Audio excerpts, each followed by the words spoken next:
मंत्र और नाम इनको कभी मत छोड़ो। हरि स्मृति सर्व विपद विमोक्षणम, ये माया रचेगी, आपके समीप ही रचेगी, जिससे आपको भजन रहित कर दिया जाए। बस आप पकड़े रहो। जैसे तूफान आया है और आप कोई मजबूत पकड़ लिए तो तूफान निकल गया, पहाड़ का सहारा ले लिया, तूफान निकल गया। भगवान नाम पहाड़ है, किसी भी स्थिति में अमंगल नहीं होने देगा।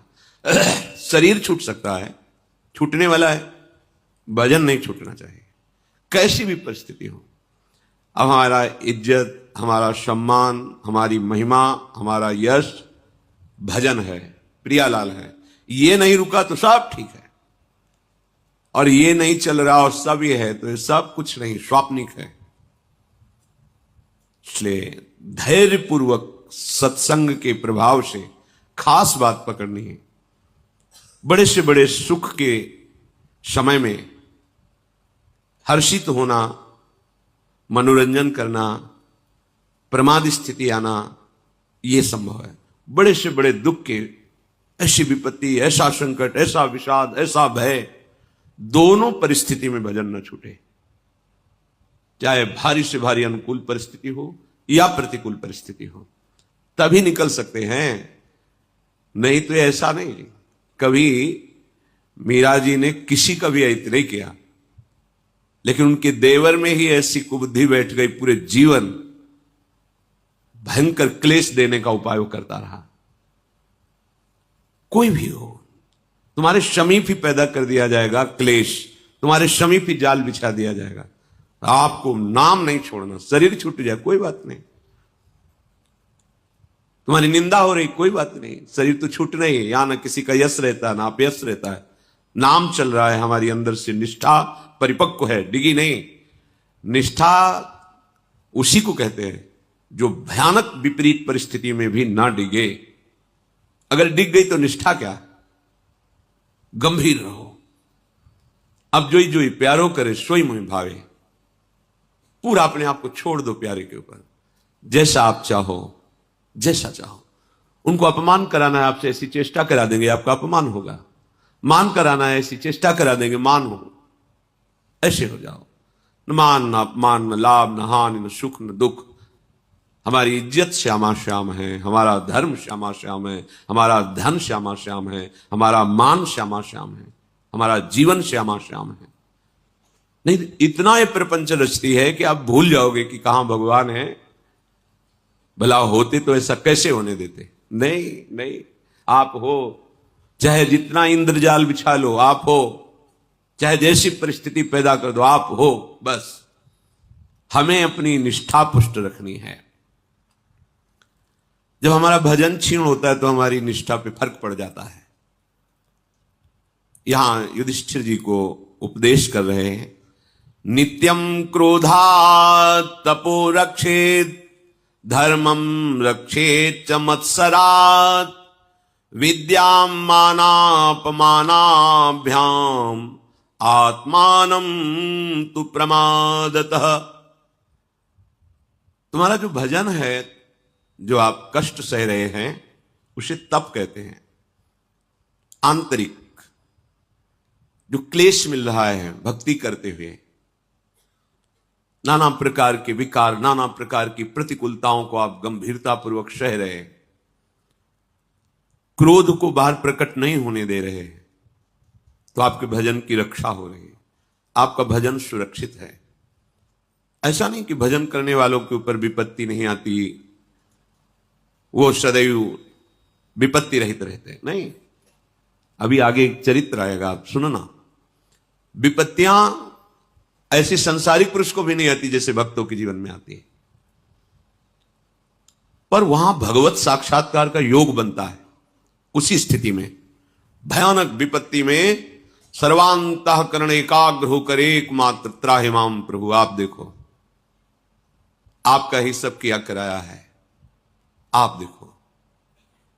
वो संभालते हैं और अपना अनुभव कराते हैं, तभी उनकी अनुभूति इतनी मजबूत हो जाती है कि काल का प्रभाव, स्वभाव का प्रभाव, माया का प्रभाव वो उनके मार्ग में हलचल नहीं पैदा कर सकती।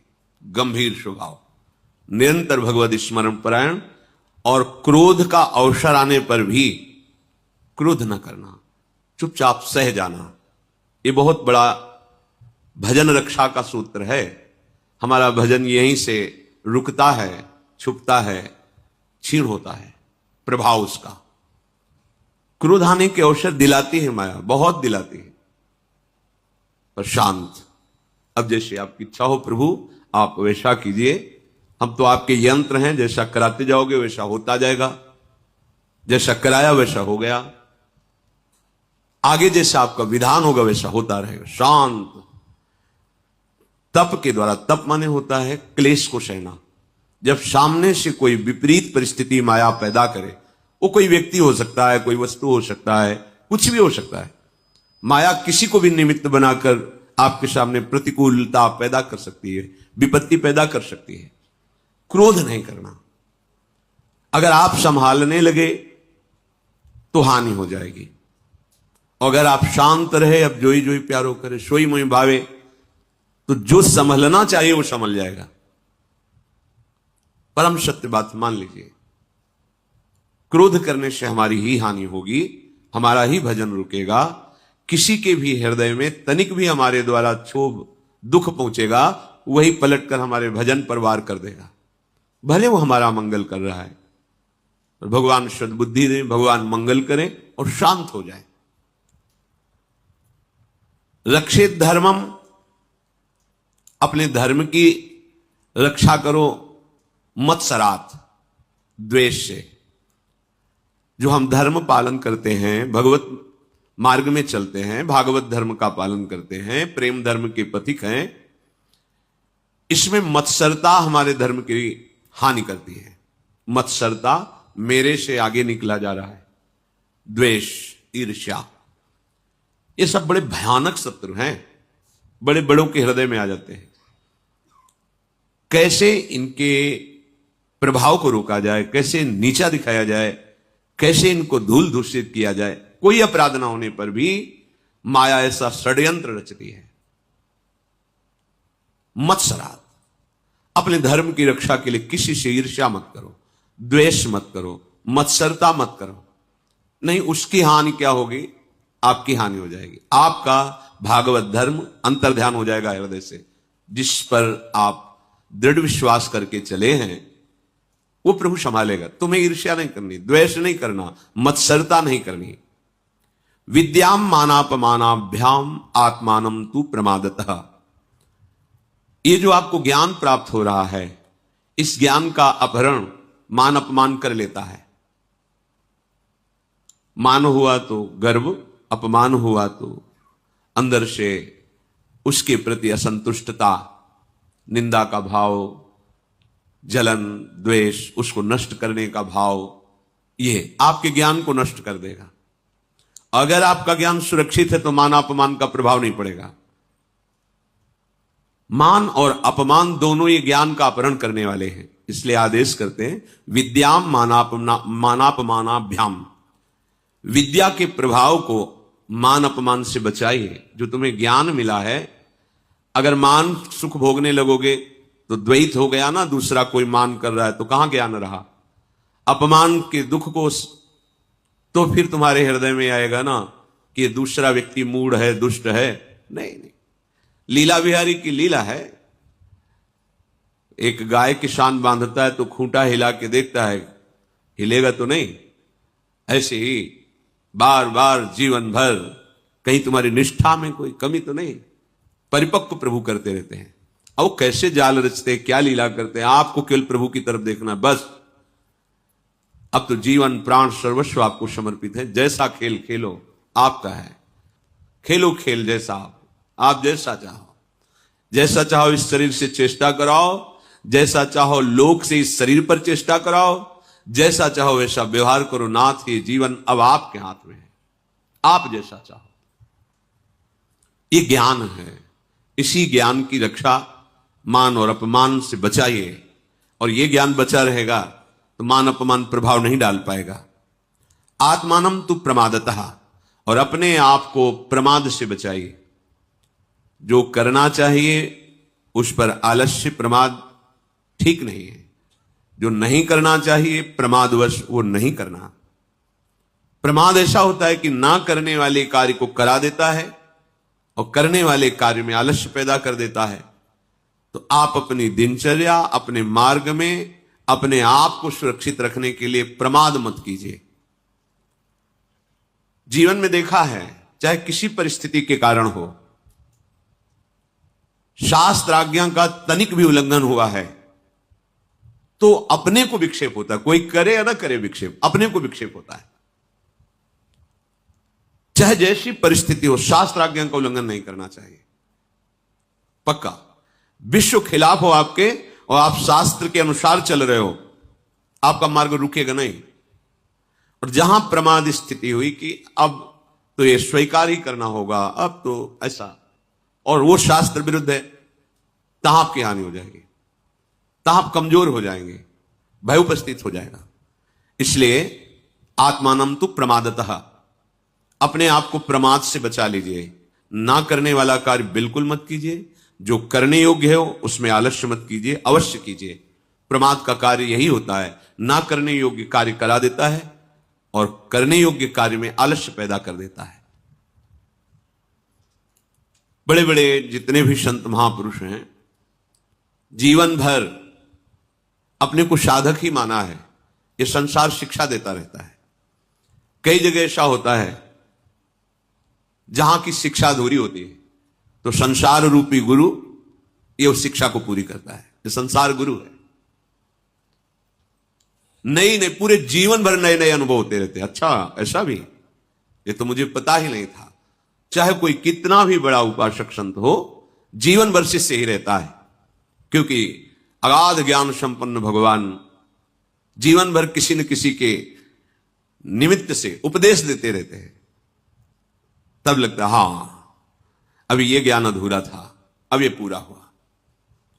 एक अक्षर भी शास्त्र के विरुद्ध चलने पर आज नहीं तो कल, कल नहीं तो आगे तुम्हारे अंदर विक्षेप पैदा हो जाएगा। तस्मा शास्त्रम प्रमाणम ते कार्याकार्य व्यवस्थित हो। बिल्कुल अपने को प्रमाद स्थिति में ना आने देगा। प्रमाद स्थिति होगा ऐसा नहीं, आप गलत तो नहीं है, बस ये देखना है। जो नहीं करना चाहिए वो कर दिया, जो करना चाहिए उसमें प्रमाद किया, इससे अपने आप को बंधन में डाल देंगे, अपने आप को संकट में फंसा लेंगे। आत्मानम तु प्रमादतः, अपने आप को प्रमाद से बचा लीजिए। आनुशंस्यम परो धर्मः क्षमा च परमं बलम आत्मज्ञानम परम ज्ञानम सत्यम व्रत परम व्रतम। हृदय में क्रूरता ना आने पावे, स्फुरणा हो, थोड़ी देर के लिए ऐसे विचार भी आ जाएं तो तत्काल जो भगवत मार्ग का आश्रय लिए हो उसे रोकिए। आन संशयम परो धर्मा, किसी भी तरह से क्रूरतापूर्ण वृत्ति के द्वारा हमारी कोई चेष्टा ना हो, ये परम धर्म है। अगर वर्तमान में कोई अपराध नहीं है और पूर्व अपराध का फल भगवान भगवाना चाहते हैं तो धैर्य पूर्वक भोग लो।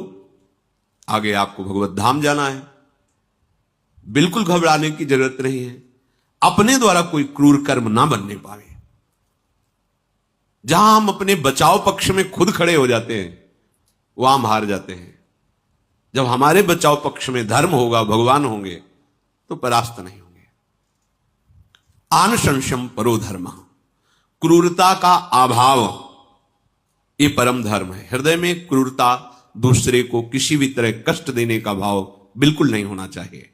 क्षमा च परमम बलम, सबसे बड़ा बलवान कौन कहा जाता है? जिसके हृदय में क्षमा होता है। बहुत कठिन बात है क्षमा करना। दंड देना बहुत सरल बात है, लेकिन क्षमा करना बड़ा कठिन बात है। यह बिना भगवान के बल के नहीं होता। जब भगवत बल हृदय में हो जाता है तभी ये क्षमा बल, नहीं तो हो गया, बस बहुत हो गया, अब देख लेंगे, बस ये बात आ जाती है। नहीं, जो हरि जैसे सहाएंगे उससे चुपचाप सहेंगे। राधा राधा राधा राधा। बचपन से भजन कर रहे थे श्री दाम जी महाराज। जब ब्याह हुआ, पत्नी ने प्रेरणा की कि अभी तक आप ठाकुर जी की सेवा करते रहे, भजन कर, अब कुछ कीजिए, अर्थ की आवश्यकता है। धीरे धीरे वो ग्राम के धनी पुरुष की सेवा में, फिर वो राज कर्मचारी की सेवा, फिर मंत्री की सेवा। मंत्री ने उनकी ईमानदारी, पवित्रता, सत्यता पर विचार करके बादशाह के खजांची पद पर उनको विराजमान किया। अब उनसे जब कोई दुखी होकर कहता कि अमुक कार्य है, औषधि के लिए, अमुक कार्य के लिए मुझे धन चाहिए, वो बिना पूछे धन दे देते। उनकी भावना थी कि भगवान का ही है धन है, भगवान इन रूपों में मांग रहे, दे देते। पर राजकीय विधान से तो अपराध हो गया। जब काजी ने सुना, बादशाह से शिकायत की, तो सामने पेश हुए। तुमने ऐसा किया? जी। क्यों किया? क्योंकि सामने उनको बहुत जरूरत थी और बहुत पीड़ित थे, दुखी थे। तो आपका अधिकार ऐसा तो नहीं है कि आप खजाना ही खाली कर दें, मनमानी आप देते रहे, ऐसा तो नहीं है। तो आप अपराध स्वीकार करते हैं? हां, स्वीकार करते हैं। निर्णय हुआ उस अपराध का दंड फांसी। परम भक्त, फांसी की सजा। हाथ उनके पीछे बांध दिए गए। जैसे अपराधी को वध स्थान में ले जाया जाता है, वैसे आदेश हुआ, ले जाओ इनका और फांसी पर चढ़ा दो। तो तुम्हारी अंतिम कोई इच्छा तो आराध्य देव विट्ठल भगवान, तो एक बार केवल विट्ठल भगवान के दर्शन करा दिए जाए, दूर से, दरवाजे के बाहर से बस देख लेंगे। ऐसा ही किया गया। दरवाजे पे गए, ठाकुर जी को देखा, बोले आप राजी हो? आप राजी हो? तो हम राजी हैं, ले चलो। इधर ठाकुर जी तत्काल बादशाह के पास गए। नौ किशोर अवस्था, झोली में बहुत से रत्न, और कहा देखो, हमारे स्वामी से अपराध बदलने की भावना में आपने उनको फांसी की सजा दी। ये देखो, एक रत्न के बराबर तुम्हारा पूरा खजाना नहीं, ये ढेर सारे रत्न हैं, ये रख लो और तत्काल श्री दाम को बंधन मुक्त किया जाए। तत्काल घोड़े दौड़ाए गए कि उनको कहीं दंड ना दे दिया जाए, फांसी का रोका गया। वो सैनिकों को आदेश करे कि तत्काल दौड़कर जाओ और उनको रोको। पूछा तुम्हारा नाम क्या है? बोले बिट्ठू नाम है। करते क्या हो? श्री दाम की चाकरी करते हैं, उनके नौकर हैं। तो श्री दाम ने तो कभी बताया नहीं।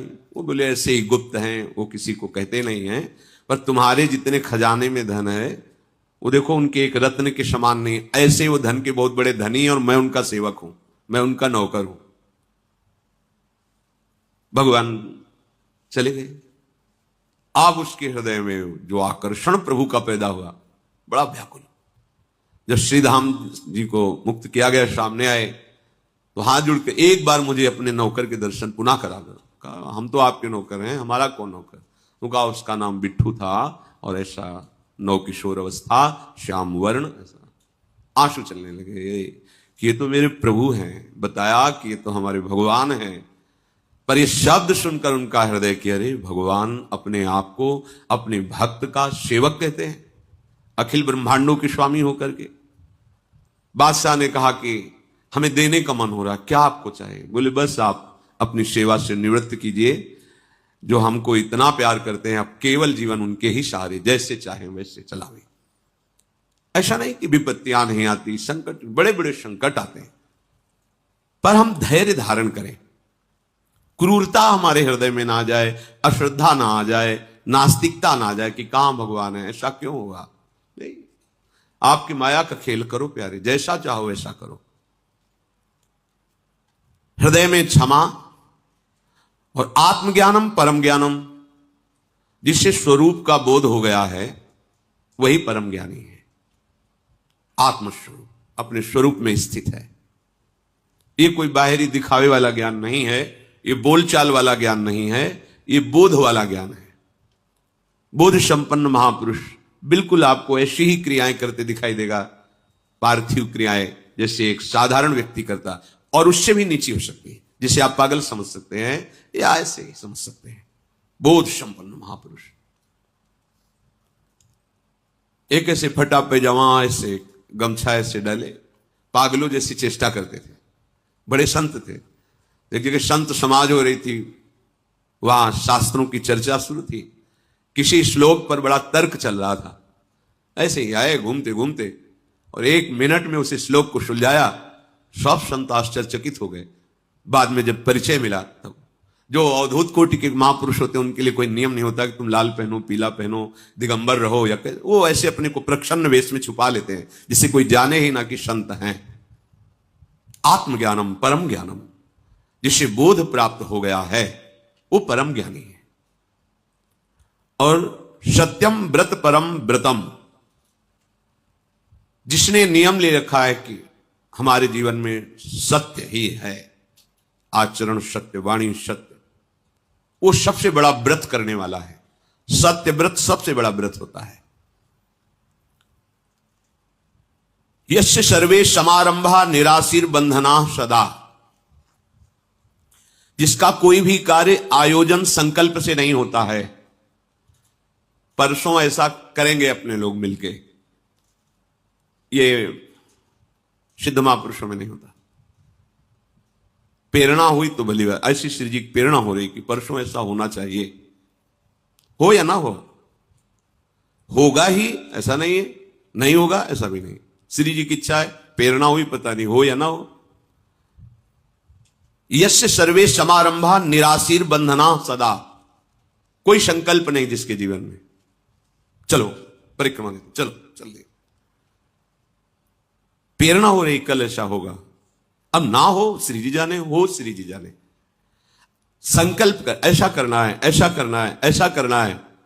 अच्छा है अगर शुभ संकल्प हो, पर वो आत्मबोध संपन्न महापुरुष नहीं, क्योंकि संकल्प रहित ही आत्मबोध होता है।